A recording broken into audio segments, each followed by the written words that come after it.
4 ಮಂದಿಗೆ ತೋರಿಸ್ಬೇಕು ಅಂತ ಬದುಕಾಕ ಹೊಂಟ್ರೆ ದುಃಖ ಭಾಳ ಆಗ್ತದೆ. ನನ್ನಂಗೆ ನಾನು ಬದುಕಾಕ ಭಾಳಷ್ಟು ರೊಕ್ಕ ಹತ್ತೋದಿಲ್ಲ ಅಂತ ತಲೆಗೆ ಇಟ್ಕೊಂಡ್ಬಿಟ್ರಿ ನೀವು. ಮನುಷ್ಯನಿಗೆ ಯಾವಾಗ ದುಃಖ ಭಾಳ ಆಗ್ತದ ಅಂತಂದ್ರೆ ನನ್ನ ಹತ್ರ ಏನು ಇಲ್ಲದಾಗ ಭಾಳ ದುಃಖ ಆಗೋದಿಲ್ಲ, ನನ್ನ ಹತ್ರ ವಸ್ತುಗಳು ಇಲ್ಲಾರ್ದಾಗ ದುಃಖ ಆಗೋದಿಲ್ಲ, ನನ್ನ ಹತ್ರ ಹಣ ಇಲ್ಲಾರ್ದಾಗ ದುಃಖ ಆಗೋದಿಲ್ಲ, ನನ್ನ ಹತ್ರ ಸೌಂದರ್ಯ ಇಲ್ಲಾರ್ದಾಗ ದುಃಖ ಆಗೋದಿಲ್ಲ. ಮತ್ತು ದುಃಖ ಯಾವಾಗ ಆಕೈತೆ ಅಂದ್ರೆ ಇವು ಯಾವೂ ನನ್ನ ಹತ್ರ ಇಲ್ಲ ಅಂದ್ರೆ ದುಃಖ ಆಗೋದಿಲ್ಲ. ಇವೆಲ್ಲ ಮತ್ತೊಬ್ಬರ ಹತ್ರ ಇದ್ದಾಗ ನಮಗೆ ದುಃಖ ಚಲೋ ಆಕೈತೆ ನೋಡ್ರಿ. ನನ್ನ ಹತ್ರ ಇರದೇ ಇರುವಂಥದ್ದು ಅವ್ರ ಹತ್ರ ಯಾಕೈತಿ? ಕಂಪ್ಯಾರಿಸಮ್ ಚಲೋ ಆಕೈತಿ.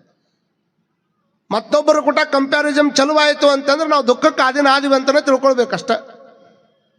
ಭಗವಂತ ಎಲ್ಲರಿಗೂ ಒಂದು ಅದ್ಭುತವಾಗಿರ್ತಕ್ಕಂತಹ ಜೀವನವನ್ನು ಕೊಟ್ಟು ಕಳಿಸ್ಯಾನ.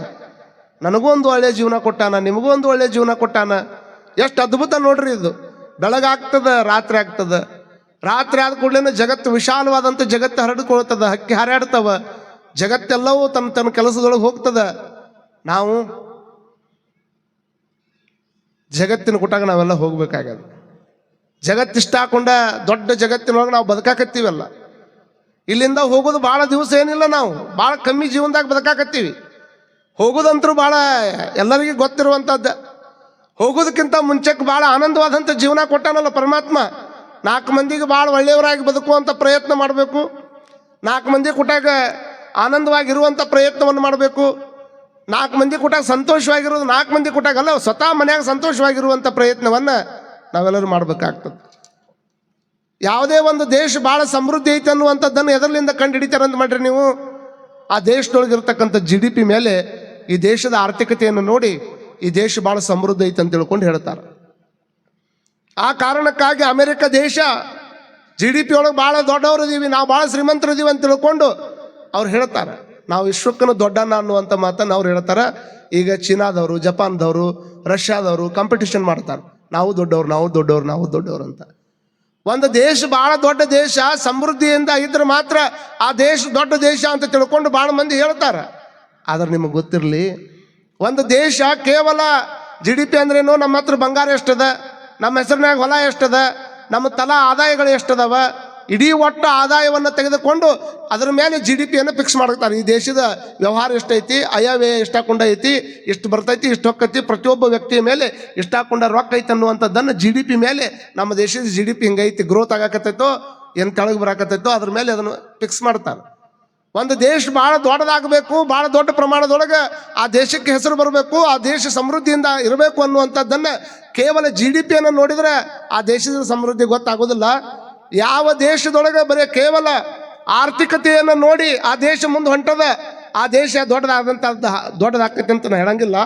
ಆದರೆ ತಲೆಯಾಗಿಟ್ಕೊಳ್ರಿ, GDP ನೋಡೋದಕ್ಕಿಂತ ಯಾವ ದೇಶದೊಳಗಿರ್ತಕ್ಕಂಥ ಜನರು ಎಷ್ಟು ಸಂತೋಷವಾಗಿದ್ದಾರೆ, ಎಷ್ಟು ಆನಂದವಾಗಿದ್ದಾರೆ, ಅವ್ರ ಹತ್ರ ಹಣ ಇಲ್ಲ ಅಂದ್ರೂ ಸಹಿತ ಎಷ್ಟು ಆನಂದವಾಗಿ ಬದುಕಾಕತ್ತಾರ, ಇದನ್ನ ಮೇಲೆ ದೇಶದ GDPಯನ್ನು ಏರಿಸ್ಕೊಂತ ಹೋಗ್ತಾರೆ ಹೊರತಾಗಿ ಅದರ ಮೇಲೆ ಆ ದೇಶದ ದೊಡ್ಡಸ್ತನ ಗೊತ್ತಾಕೈತೆ ಹೊರತಾಗಿ ಕೇವಲ ಆರ್ಥಿಕತೆಯಿಂದ ಅಷ್ಟೇ ದೊಡ್ಡದಾಕೈತಂತ ಏನು ತಿಳ್ಕೊಳ್ಳೋಂಗಿಲ್ಲ.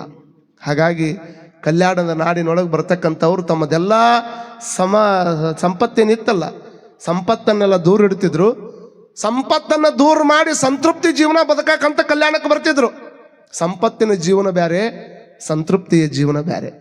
ಸಂಪತ್ತಿನ ಜೀವನಕ್ಕೆ ಭಾಳ ರೊಕ್ಕ ಬೇಕಾಗ್ತದೆ, ಸಂತೃಪ್ತಿ ಜೀವನಕ್ಕೆ ಏನೂ ಬೇಕಾಗತ್ತಲ್ಲ. ಅದಕ್ಕೆ ಆನಂದವಾಗಿರ್ಬೋದು. ಒಬ್ಬ ಸಾಧು ನದಿ ದಂಡಿ ಒಳಗೆ ಒಂದ ದೋತ್ರ ಅವನ ಹತ್ರ ಉಟ್ಕೊಳಕ, ಒಂದು ದೋತ್ರ ಉಟ್ಕೊಂತಿದ್ದ, ಅದನ್ನು ಅರ್ಧ ತೊಳ್ಕೊತಿದ್ದ, ಅದನ್ನು ಅರ್ಧ ಹುಟ್ಕೊಂತಿದ್ದ.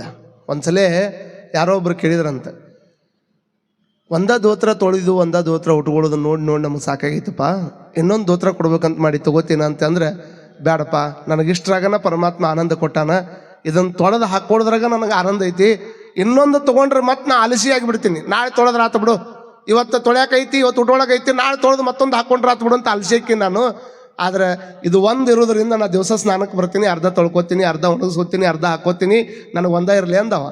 ಎಲ್ಲರೂ ಕೇಳಿದ್ರೆ ಇದಾ ಪ್ರಶ್ನೆ ಹೇಳವ, ಎಲ್ಲರೂ ಕೇಳಿದ್ರೆ ಇದಾ ಪ್ರಶ್ನೆಗೆ ಉತ್ತರ ಹೇಳವ. ಹಿಂಗೆ ಹೇಳುವಂಥ ಟೈಮ್ದಾಗ ಒಂದ್ಸಲ ಒಂದು ದೊಡ್ಡ ಬಿರುಗಾಳಿ ಬಂದುಬಿಟ್ಟು ಅವ ಏನು ಉಟ್ಕೊಂಡಿದ್ನಲ್ಲ ದೋತ್ರನ, ದೊಡ್ಡ ಬಿರುಗಾಳಿ ಬಂದು ತೊಗೊಂಡು ಹೋಗಿಬಿಡ್ತಾನೆ.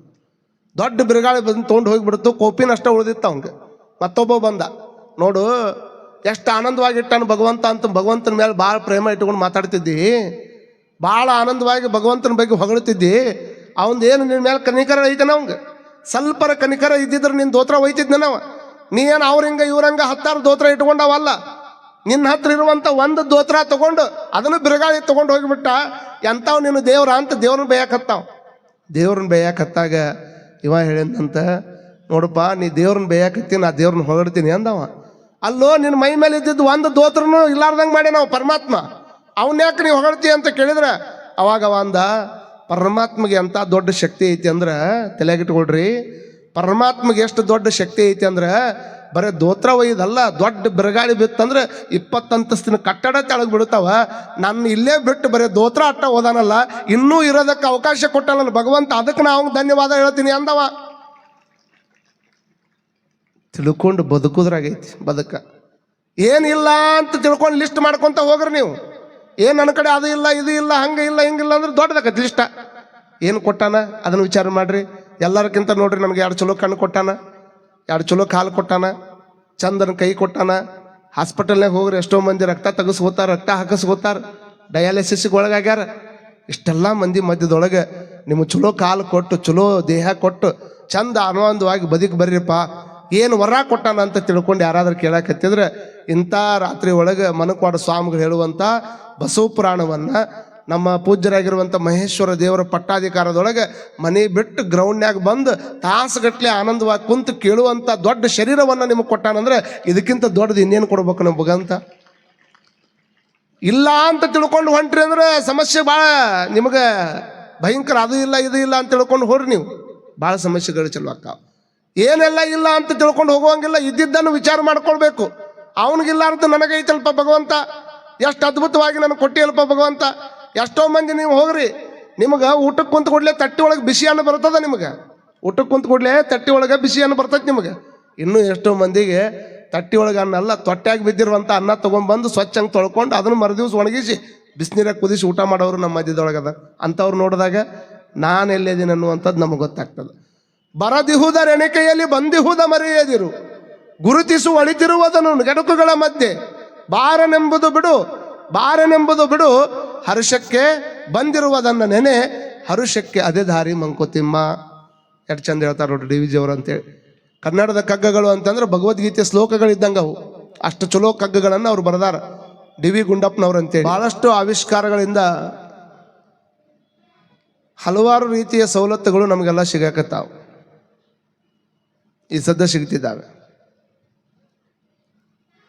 ವಿಜ್ಞಾನ ಲೋಕಂತರೂ ಭಾಳಷ್ಟು ಮುಂದುವರೆದದ. ಈಗ ಕಣ್ಣು ಏನಾದರೂ ಆಯಿತು ಅಂದ್ರೆ ಕಣ್ಣು ಕೂಡಿಸೋರು ರಗಡು ಮಂದಿ ಅದಾರ ಡಾಕ್ಟರ್.